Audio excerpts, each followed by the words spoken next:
Good morning and welcome to day 7 of Mr. Allen's Cornwall adventure. Today, adventurers, I'm in Tintagel.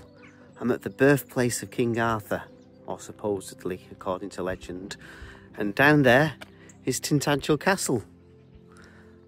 I'm going to make my way down there now and explore the castle. Now the castle is a medieval castle built in the 1200s, so it wasn't there when King Arthur was born. However, the site is an important site in Cornwall and it's been there for thousands of years as a settlement, and that's where King Arthur was supposed to have been born. So I'm going to head down and tell you a little bit more about it when we get there.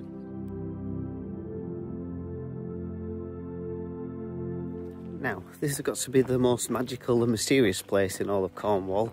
Tintagel Castle, not just a pile of old ruins, it's just perched on a high cliff above the sea, a place of mystery and legends.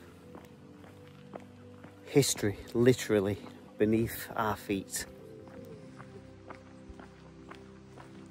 Walking down the path, being a clifftop location, there's a bit of a walk to get there. So yes, King Arthur, the sword, the stone, the Knights of the Round Table may have all started here. As we can see, we're just coming up to the castle ruins.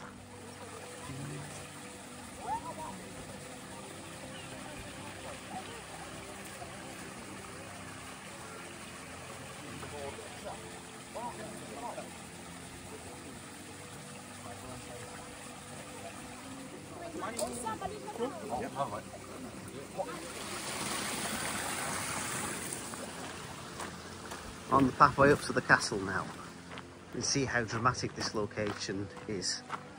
But back 1,000 years ago, or even a couple of hundred years ago, the land would have been further out to sea. It has actually eroded away, and the castle is in danger of actually falling into the sea at some point because of erosion. Coming up on the castle's entrance now.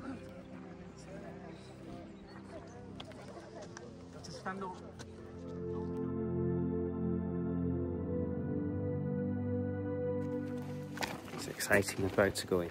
Obviously, being the spectacle that it is, it's a good big tourist attraction, so I came early in the hope it won't be too busy. Here we go through, entering the site.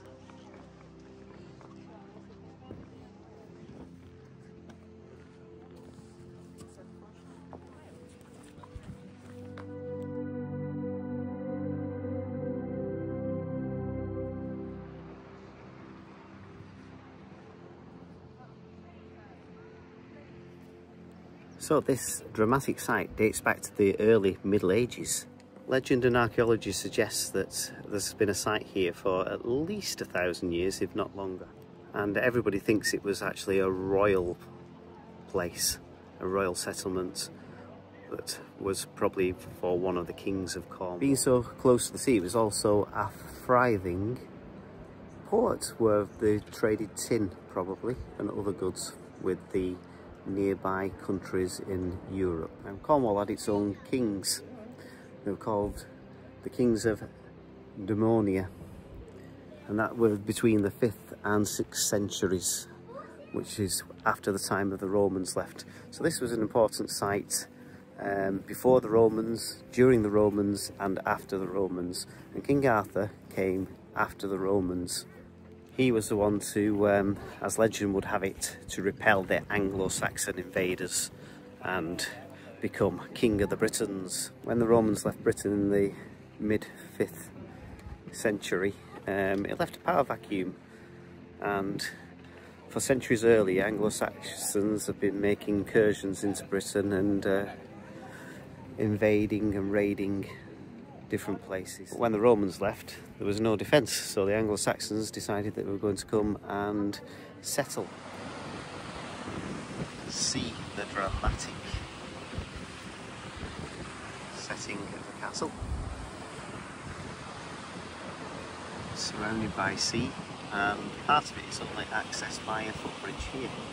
So yes, when the Romans left, Britain was open to invasion, and the Picts which is from now Scotland, north of the border, and the Scots, believe it or not, from Ireland, were making incursions into Britain and raiding and slaughtering lots of people. Now, legend has it a king called Vortigern invited Anglo-Saxons as like mercenaries to come and protect and join the forces to try and repel these Picts and Scots.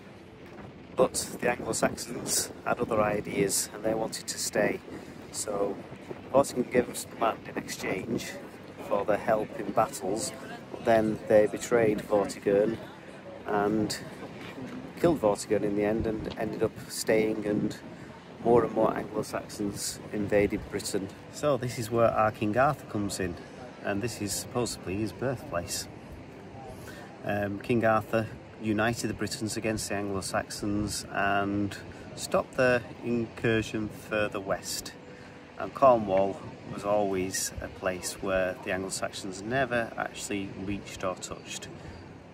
So whether or not this legend is true or not, I'll leave that up to you, but we'll find out a little bit more about it and see if we can come up with some more information. As I've always said, in every legend there's an element of truth. So I believe there probably was a leader. Don't know whether it was called Arthur or not, but somebody must have stopped the Anglo-Saxons. Okay, I'm going to head across the footbridge now. Hold on to my hat, it's a bit windy.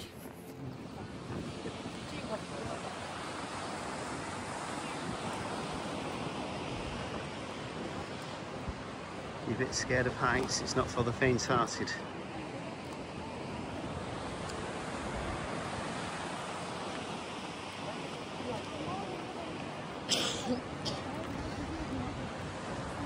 Oh, look down there in the water.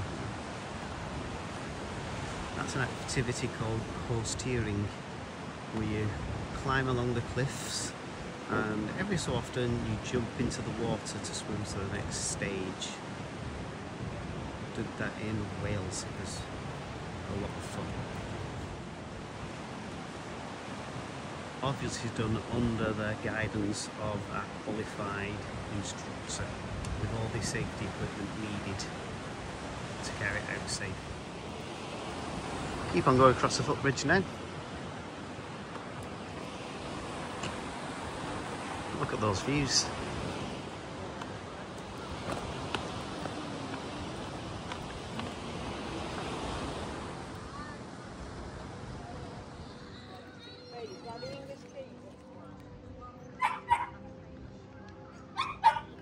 And why is it green?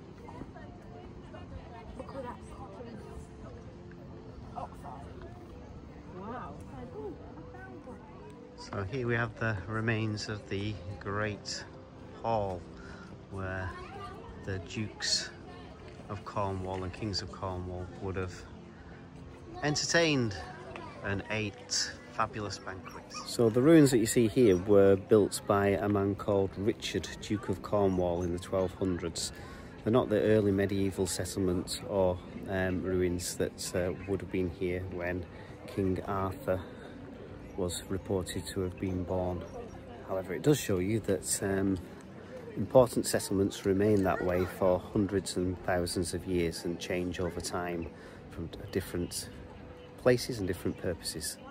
And the medieval history, which we know quite a bit about, is as interesting as the myths and legends of old.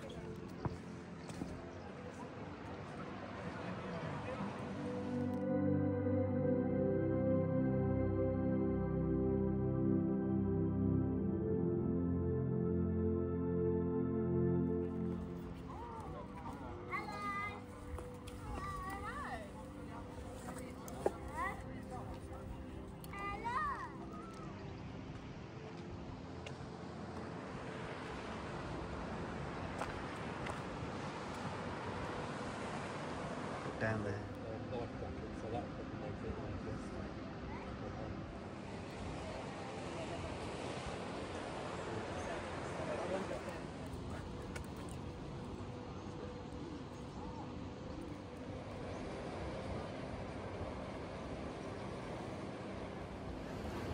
One interesting fact is that the village that the castle's attached to wasn't always called Tintagel. Tintagel was actually the name of the castle. The village was actually called Trevena. But this is an example of how popular opinion changes things. So the village became known as Tintagel because of the castle here. As many people would call it Tintagel, I'm going to Tintagel. So the village actually changed its name to Tintagel rather than Trevena. And Trevena in Old Cornish means farm holding, or farm on the hillside, or farm on the cliffside. And the site's littered with all these early medieval ruins to show you how ancient this site actually is. These were here before the castle was built. So Tintagel was an important trading post for those early medieval settlers. And being in Cornwall, again, it would have been tin. People from all over the Mediterranean would have come here and traded tin with these settlers, which is why it probably was an important and maybe royal place for a Cornish tribal chieftain.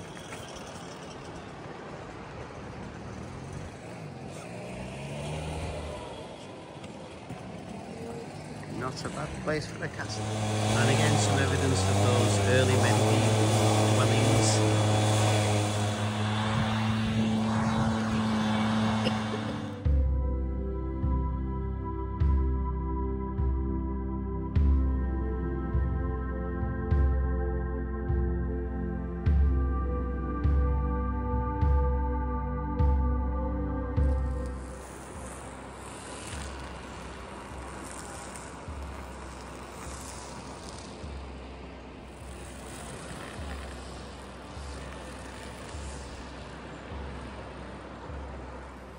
So, what's the story with King Arthur? How do we know about it? Well, a man called Geoffrey of Monmouth wrote a book called The History of the Kings of Britain, and it featured King Arthur in there, and in it he reported that King Arthur was born at Tintagel, which is why we now know the place where King Arthur is supposedly have been born. Again, remember, it's a myth, a legend. We're not quite sure whether it's true or not. However, a while ago, during an excavation in 1998, an archaeological excavation, a stone was unearthed that bore the name Artognu, which many people believe to be deriving from Arthur. So that added to the weight to the story that Tintagel had something to do with King Arthur. And the tale of King Arthur's birth is just as mysterious. It's reported that King Arthur's father was a man called Uther Pendragon, and under his service was a mysterious wizard called Merlin. Now, Uther had fallen in love with a noblewoman who lived at Tintagel called Igraine, and it's reported that Merlin used his magic to disguise Uther, and he snuck into the castle, and that's when King Arthur was conceived. Not a great story, and not great for Igraine, being tricked. However, Merlin would go on to serve under King Arthur as well, and his story is mysterious and shrouded in mist, just like King Arthur's is. In fact, underneath my feet here there's a cave where it's reported that Merlin lived, and he kept a dragon inside. Looking at this setting, it does look like a dragon could swoop from the sky any moment. So here we have some more early medieval settlement dwellings, probably from the 4th and 5th centuries. Show you how important this site was in the early medieval period. Some people call this period the Dark Ages, and in the past it was used to be called the Dark Ages because we didn't know a lot about it, because after the Romans left, history became a little bit more obscure. It wasn't written down as much.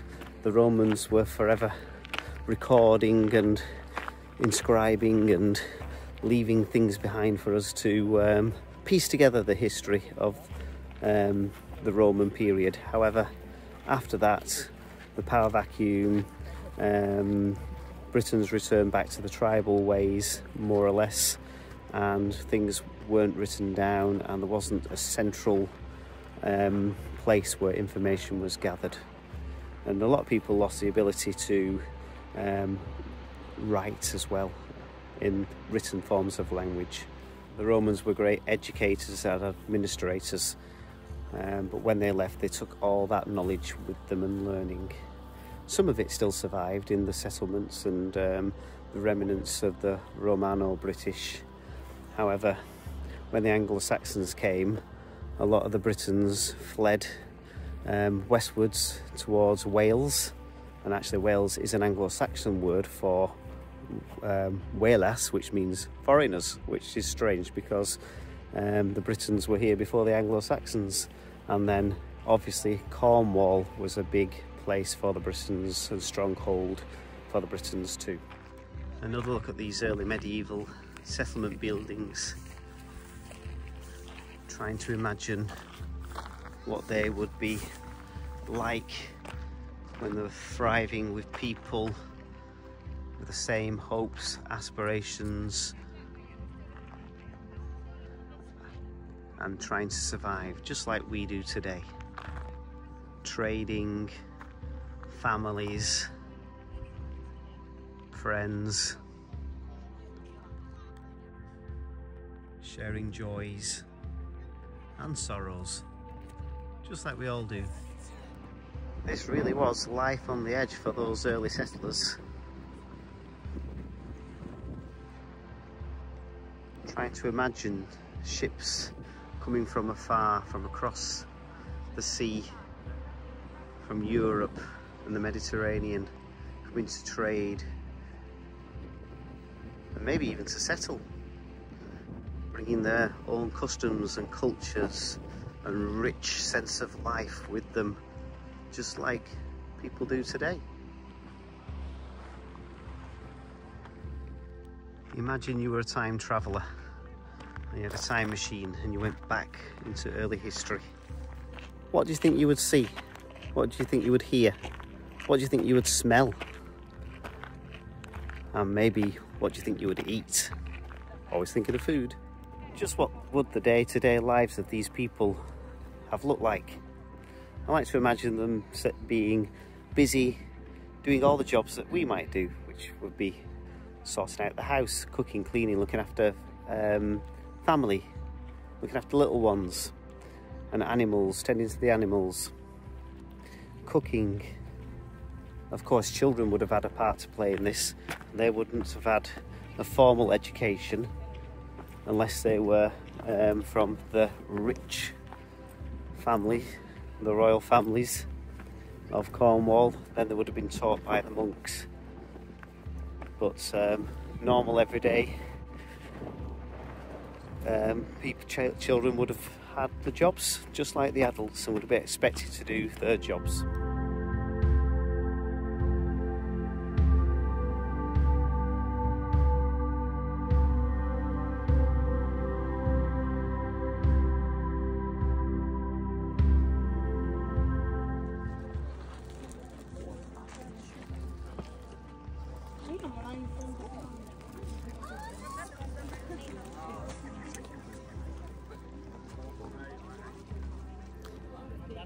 Now the statue behind me, it's a huge bronze statue, is called Gallos, which in Cornish means power. And it is, many people think it represents King Arthur and the power that he had to unite the Britons. Another legend of King Arthur is that after his final battle at Camlan, he was laid to rest in a cave somewhere and is sleeping, and one day he will again wake in order to save Britain from some unseen foe. That's a bit far-fetched if you ask me, but it's a legend nonetheless. So, was King Arthur real? My own opinion, yeah, he probably was. Other people might argue against that, but no matter what, I'm sure in the legend there is a spot of truth that there was a man, whether it was called Arthur or not, who united the Britons against the Anglo-Saxons and fought many battles. Most famous battle was Mount Badon. Nobody really knows where that was, but it was said that that was his greatest victory, and he also defeated the Anglo-Saxons at Camlan, but that was his last battle where he was fatally wounded and went to the Isle of Avalon to die. Well, many people dispute Geoffrey of Monmouth, but Geoffrey of Monmouth did get his source material from other texts, so other earlier texts from Welsh texts, and also from monks who lived many years before him, some from the time of, or just after the time of, King Arthur and the Anglo-Saxons. And why wouldn't it be mentioned in the Anglo-Saxon Chronicle, which is a chronicle that the Anglo-Saxons wrote to of their history? But remember, history is written by the victors, so if King Arthur inflicted defeats on the Anglo-Saxons, I don't think they'd want to shout about it, so they probably omitted it from the Anglo-Saxon Chronicle. This mysterious statue behind me is half real and half man, just like the legend of King Arthur. Maybe some of it's real, maybe some of it's been embellished over time and changed, but the stories are real. They inspire the imagination. So we know this was an important site in ancient history because of archaeologists finding lots of artifacts. Some have been found, glassware from Europe and stoneware from even Turkey and even from North Africa, as far away as that, have been found on this site. So we know it was an important trading post. So archaeologists, when they worked here, found evidence of buildings, workshops, homes, and even high status homes. Some of the homes were even carved right into the rock face, like this one behind me here. So all this suggests this was a site of historical importance, and maybe the site of a royal family or chieftain warlord at the time. So if there ever was a King Arthur, maybe not with magical swords, but a brave warrior warlord fighting off invaders, and this is exactly the site which might have been his stronghold or where he was born. This is a well where people would have drawn water from for use for drinking and for cooking. With all those people in the castle, they needed to somehow have water. So many castles have wells which were drawn probably from and filled up from springs. All around is the seawater, which is undrinkable. So they would have needed fresh water from a stream or a spring. Some of these were underground springs, and obviously they found one there, and that was the well.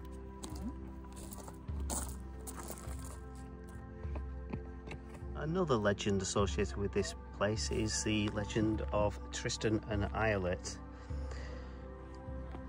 And Tristan was sent, but obviously once he got to Tintagel, King Mark and Isolette were married, but she often met Tristan in this garden when everyone else was asleep.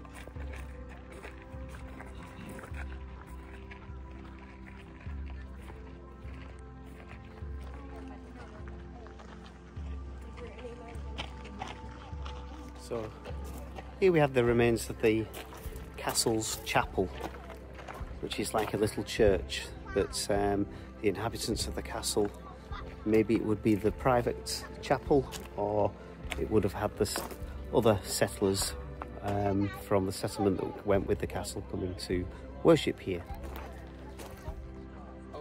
And this stone would mark the spot where the altar would have been, where the priest would have spoken and performed the sacrament of communion. The service would have probably been in Latin in those days, although it could have been in Cornish. One last look at the chapel.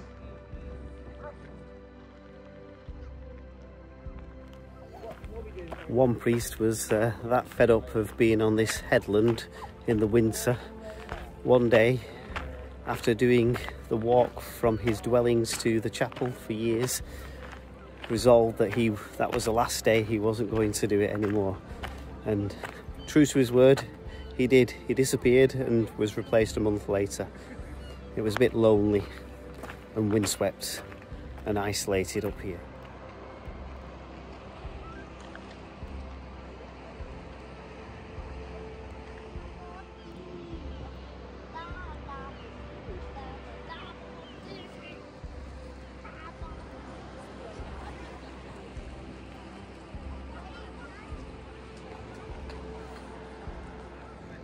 let's talk about Merlin for a minute. Now, Merlin appears in both the Arthurian legends and also in Welsh legend. And his name in Welsh legend is called Myrddin, and he's supposed to be a wild man of the woods. Now, in the Arthurian legends, he's supposed to be a wizard or a sorcerer or even a trickster.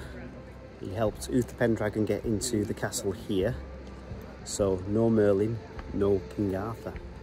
Also, on Uther's death, King Arthur was in danger and Merlin took him away. Using his magic, he put a sword in a stone, and only the one true king, which would have been King Arthur, would be able to pull it out. Many people tried to pull the sword from the stone to claim the throne or to be the king, but nobody could do it until one day along came Arthur, who was probably about 15 years of age by then, and he drew the sword out of the stone, no problem. So as well as using magic, Merlin was also a wise guide and taught King Arthur during his early years. He was his teacher and protector, and even helped King Arthur build a new castle or a new stronghold called Camelot, which is where he would have his court and form the Knights of the Round Table. So, was Merlin real? Well, maybe, just like King Arthur. Back in those times, in the early 4th, 5th and 6th centuries, a lot of the old pagan traditions carried on through those centuries, and Merlin may have been one of the old priests of that old religion called a druid, and they used to carry the wisdom and of the ancestors and stories down through time. Nothing was ever written down, it was all passed on through stories, storytelling, and from generation to generation, secret knowledge was passed down between this secret order of druids. So a lot of historians think that Merlin probably was real in a sense. He was a mixture of different peoples and traditions, and his story evolved over time into one person. And what makes Merlin so fun? Well, whether it was a warrior, a prophet, a poet, a wizard, a sorcerer, or a wise man, it's just a great story, just like King Arthur's story itself. And I find stories fascinating and fabulous and wonderful. And Merlin reminds us that history and legend and myth are often woven together in one wonderful, fantastic spell.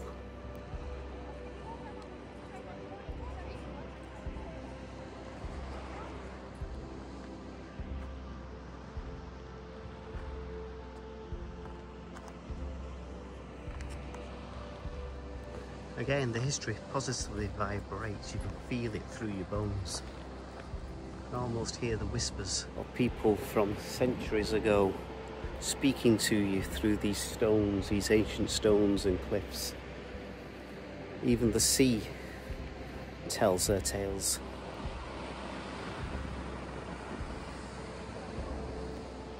On cliffs where mists, waves and legends blend, Tintagel stones whisper tales without end. Carved in stone, whose name is now lost. Artognu carved a name long Dragons guard secrets at perilous cost. Beneath this castle waves roar and sigh. Here there be dragons where dreams never die. Their scales glint gold in the moon's pale light, calling the brave to take up their fight. Forge your own saga, let courage take wing, for futures uncharted where dragons still sing.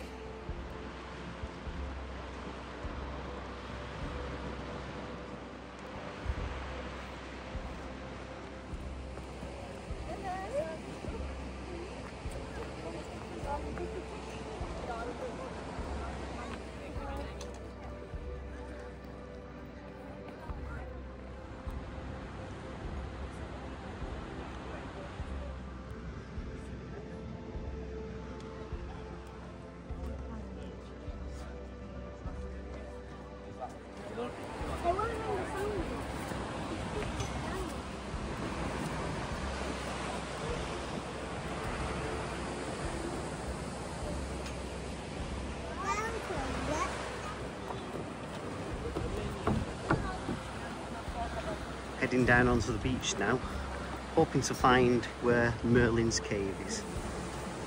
There we have it, there's Merlin's cave. So the cave's accessible when the tide's out, but as you can see today, at the moment the tide's in. Just a photo. And there it is, the cave where Merlin lived. It's magic. Some say you can still hear the whispers of strange incantations if you go into the cave and feel an eerie presence. And who wouldn't in a setting like this? Just going to zoom in because somewhere there is supposedly a face on the wall. Merlin's face. Don't think I'm going to be able to see it from this angle.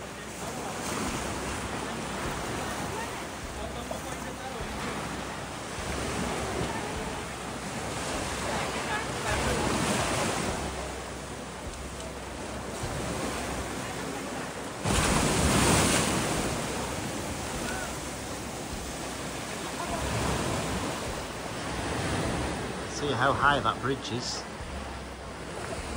Okay, I'm going to leave Merlin here and head back up to the top. One thing's for sure, was King Arthur real? Maybe, maybe not. Was Merlin real? Maybe, maybe not.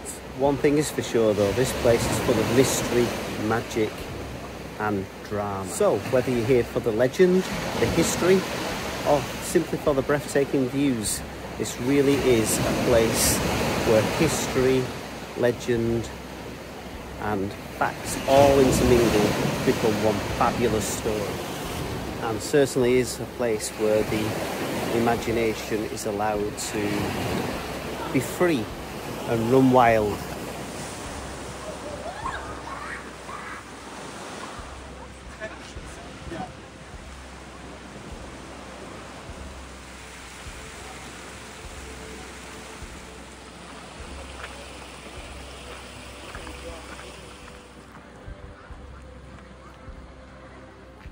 I've really enjoyed my trip into history, myth and legend today. I'm visiting the castle. It positively hums with vibration of ancient times. Remember, history is never written in stone. People find new things all the time. And just because something is hidden doesn't mean it isn't there. Who knows, in a few more years' time, we'll find concrete evidence of King Arthur. There's lots to find out. Lots to explore. Stay curious, and if you enjoyed my little trip, then why don't you visit some places of history and see what you can find out. And remember, keep asking those all important questions, because that's how we learn. The world is the biggest classroom.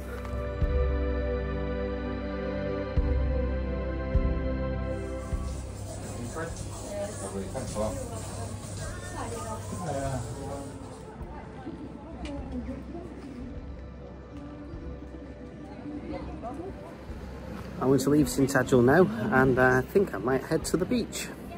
The weather's brightened up, it's lovely and sunny. Oh, stay by me. Oh, stand now. Stand by me.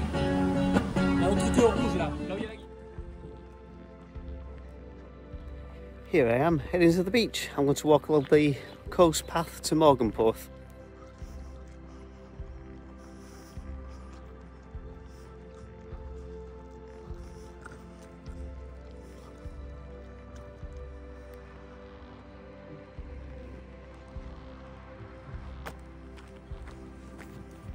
Over there, that's the Boardmasters Music Festival taking shape. If you can see, the Ferris wheel is being built. I'll be long gone before that starts. I think it starts on the 6th of August.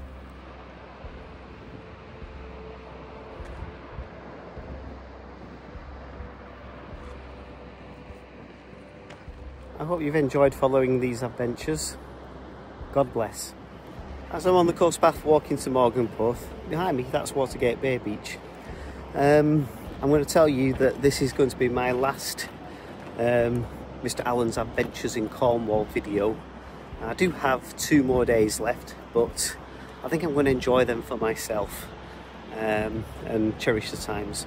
Plus the fact that I'm running out of power to charge my phone, so I'm not sure how many videos I can actually do.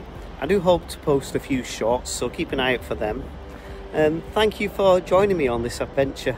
I've really enjoyed it. I've enjoyed making the videos, and I've enjoyed talking to you, even though you're not really there, but on the other end you are. And those that you know me, I wish you well. I wish you a lovely holiday, and I'll see you really soon. Take care, and I send my love to you all. See you soon. Mr. Allen out. Climbing the hills where the sky feels endless, on two wheels steady through the path so friendless.